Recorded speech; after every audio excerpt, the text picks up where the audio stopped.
Ja, ich möchte euch auch herzlich begrüßen.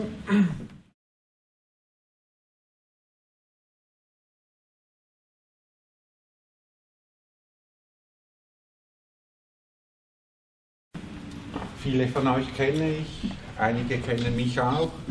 Und Stefan hat mich vor einiger Zeit so auf einen kalten Fuß erwischt. Ja, wir machen da eine Ausstellung, würdest du etwas erzählen kommen und so.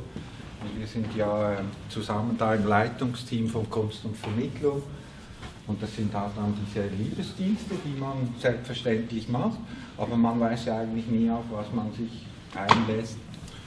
Und gestern Abend hatte ich dann Gelegenheit, einen kurzen Augenschein in die Ausstellung zu machen, mit Stefan zusammen. Und habe mir dann gestern Abend überlegt, ja, was ich da jetzt erzählen soll. Und was ich eigentlich erzählen könnte oder möchte, vielleicht kann ich es nicht ganz, ist eigentlich eine ganz lange Ankündigung, die hinter dieser Ausstellung steht. Es ist ein bisschen eine persönliche Geschichte natürlich und ich werde auch nicht den Versuch unternehmen, euch diese Bilder zu erklären. Das muss ich den meisten auch nicht, weil sie selber sehr gut Bilder verstehen können und lesen können. Ich will einfach einen kleinen Teil meiner Geschichte mit dem Widmer-Clan vielleicht darstellen. Es geht ziemlich weit zurück. So Ende der 60er Jahre hatte sich der Kanton Aargau durchgerungen, Kultur zu fördern. Die waren dort Pioniere und hatten so ein Kulturgesetz angenommen. Aus diesem Entscheid heraus wurde dann eine Förderinstitution ins Leben gerufen, das sogenannte Kuratorium, das Aargauer Kuratorium. Das war die erste wirklich potente Förderstelle in der Schweizer Kulturlandschaft. Und wie es dazu kam, weiß ich auch nicht mehr genau. Ich und zwei Künstlerfreunde haben dann den Auftrag gefasst, jeweils diese Stipendienausstellungen einzurichten und zu kuratieren oder vorzubereiten, dass dann die Jury die Preise und die Auszeichnungen vergeben konnte.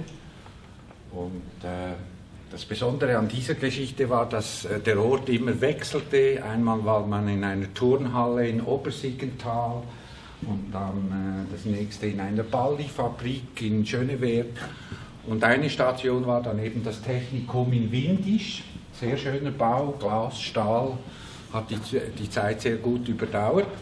Und in diesem Zentralraum hatten wir die Aufgabe, diese Ausstellung zu hängen. Und ich weiß nicht mehr, ob es an einem Sonntag oder an einem Montag war, kam ein hübsches Künstlerpaar daher mit so ein paar Sachen unter den Armen. Und wir mussten ja da so protokollarisch die Listen führen. Und stellte sich aus, dass das eine Frau Pat Dreyer war und ein Stefan Widmer, der in ihrem Schlepptau war, glaube ich damals.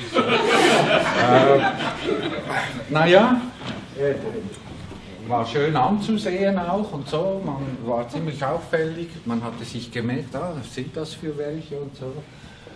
Und ich weiß nicht mehr ganz genau, wir haben es mal noch angesprochen, es war, glaube ich, eine Bewerbung für ein Paris-Aufenthalt, vielleicht für ein Atelier oder so. Und damit war dann die Geschichte mal vom Tisch. Und später habe ich zwischendurch mal einen Katalog aufgetan, dann habe ich dort ein sogenanntes Univers de Pomme de Terre entdeckt, also ein Namen drunter, Stefan Widmer. Aber ich habe da irgendwie alles nicht ganz zusammengebracht. Wer hat jetzt das gemacht? Wie sieht er dann eigentlich genau aus und so? Und das war einfach alles so in der Peripherie und ging mich eigentlich nicht ganz sehr viel an. Als ich dann selber wieder vermehrt auch in Luzern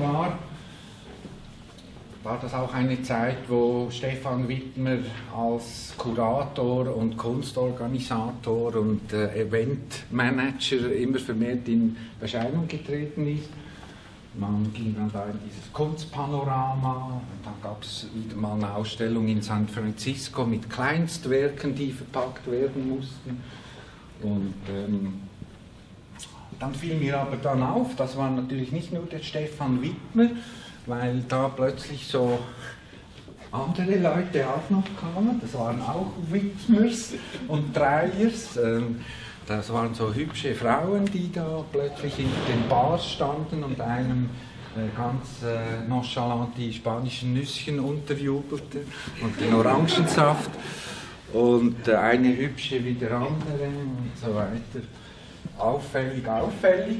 Und dann hat man dann aber auch etwas gespürt, oder? Dass da irgendwo eine innere Bande vorhanden waren, also diese Familie, wie sich dann, ja, das kristallisierte sich da langsam so zusammen.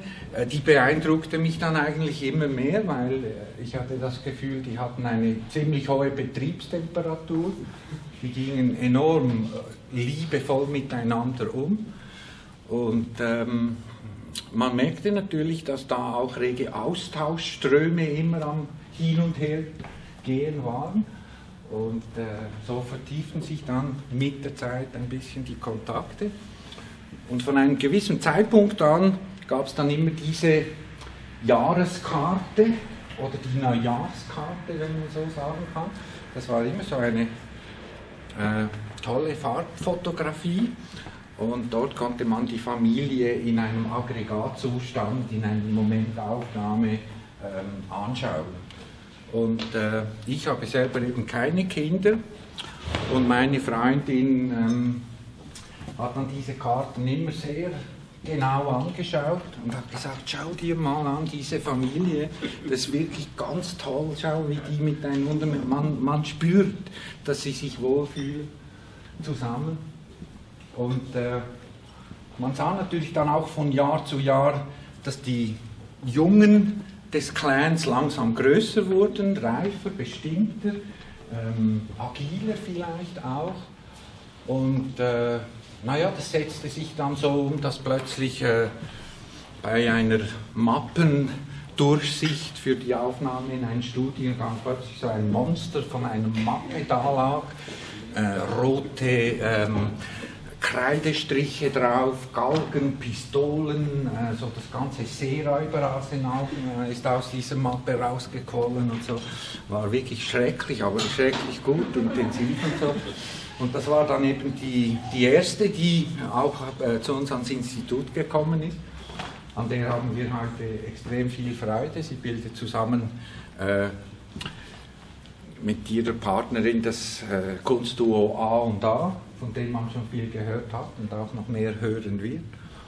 Und jetzt sind schon die nächste Welle ist schon am Anbranden. Also das ist ein expandierendes Universum und wir sind eigentlich überhaupt noch nicht am Ende angelangt. Und ich verspreche mir natürlich weitere sehr interessante Begegnungen auch mit diesen jetzt Studierenden Widmers.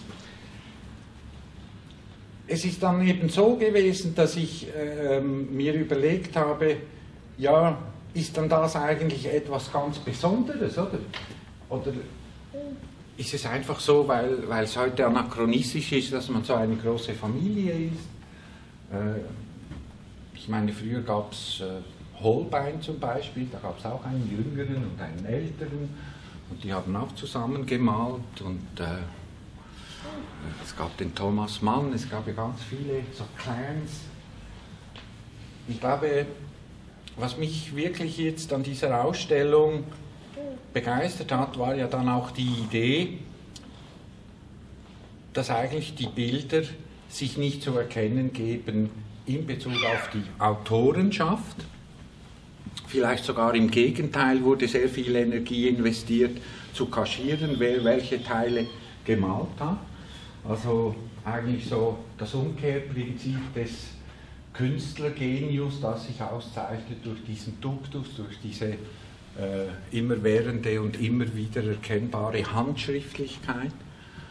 So gesehen ist ja da eigentlich eine Kryptisierung der Handschriftlichkeit passiert, indem die Bilder durch alle Hände durchgegangen sind und jeder sich eingeschrieben hat oder korrigierend oder maskierend oder flankierend mitgearbeitet hat.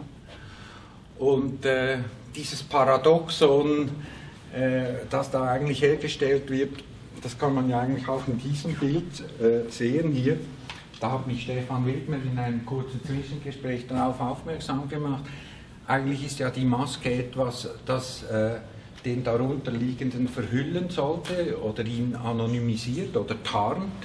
Und eine orange Maske ist natürlich hier in diesem Sinne nicht sehr geeignet, die Tarnung wirkungsvoll zu vollziehen. Also es geht da immer um dieses Spiel des Gebens, des Nehmens, des Zeigens, aber auch des Verweigerns, des Zeigens. Und ich habe mir dann überlegt, ja, wie haben die das gemacht, oder? Ich bin ja auch schon bei ihm zu Hause gewesen.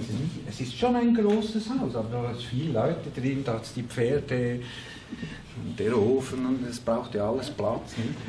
Da bin ich gekommen gestern Abend und habe diese Bilder gesehen, das muss ja wahnsinnig ausgesehen haben, oder? Das wurde ja alles in kürzester Zeit durchgemalt, oder? In einem Monat, 2 Monate, oder? Und dann habe ich mir wirklich so vorgestellt, wenn man am Morgentisch hinter einem die Leinwand schon und dann fängt es an und so. Also ich stelle mir das unglaublich spannend vor, wie die Familie selber das überhaupt hergestellt hat in diesem Haus. Und ich stelle mir dann auch extrem interessant vor, was die miteinander verhandelt haben, oder? Das ist ja nicht eine einfache Sache. Wenn man davon ausgeht, es ist immer eine persönliche Äußerung, eine Spur, die man da platziert und der Nächste kommt und fasst die wieder zusammen, deckt sie ab und sagt, na, es geht nicht, oder? Das muss mehr nach links. Naja, also Familien sind ja wohl nicht spannungsfrei. Dann habe ich dann so an diesen therapeutischen Ansätzen rumstudiert. Also vielleicht wäre das ein Modell, das man mal genauer auch in diesem Zusammenhang anschauen soll. Ich will es jetzt nicht lächerlich machen, ich meine es ist wirklich nicht witzig, aber viele Leute gehen ja da ins Familienaufstellen und so weiter. Und ich glaube, hier entsteht natürlich in so einem intensiven Prozess eine ganz große Auseinandersetzung auch mit dieser Struktur und mit dieser Familie, mit sich selbst und mit dem Nächsten. Und mich begeistert natürlich auch diese Offenheit, dass sich alle diesem Konzept angeschlossen haben und das durchgezogen wurde. Und ich denke, das ist im Moment nur ein Anfang, was wir sehen. Nicht? Wir müssen sehen, das ist ein Kaltstart, was die da gemacht haben. Und es wurde da eigentlich nicht auf gesichertem Terrain gearbeitet. Und schon das finde ich, wenn wir von Risiko, Kunst und Risiko sprechen oder Kunst und Radikalisierung, dann würde ich sagen, ist das zumindest ein Ansatz, der mir einiges an Respekt abfordert. Und man ist ja da manchmal dann auch schutzlos da, nicht? Es sind nicht alle Bilder gleich gut, sind auch nicht alles Meisterwerke geworden. Und das muss man aushalten, zu dem muss man auch stehen können. Und zu diesem Mut und zu dieser Energie und zu dieser Manifestation, dieser Kraft, die hier investiert wird, möchte ich dem Widmer-Clan und dem Dreyer-Clan ganz herzlich gratulieren. Und ich hoffe, dass ich noch sehr lange in freundschaftlicher Verbundenheit Gelegenheit habe, beizuwohnen, wie es weiter expandiert. Vielen Dank.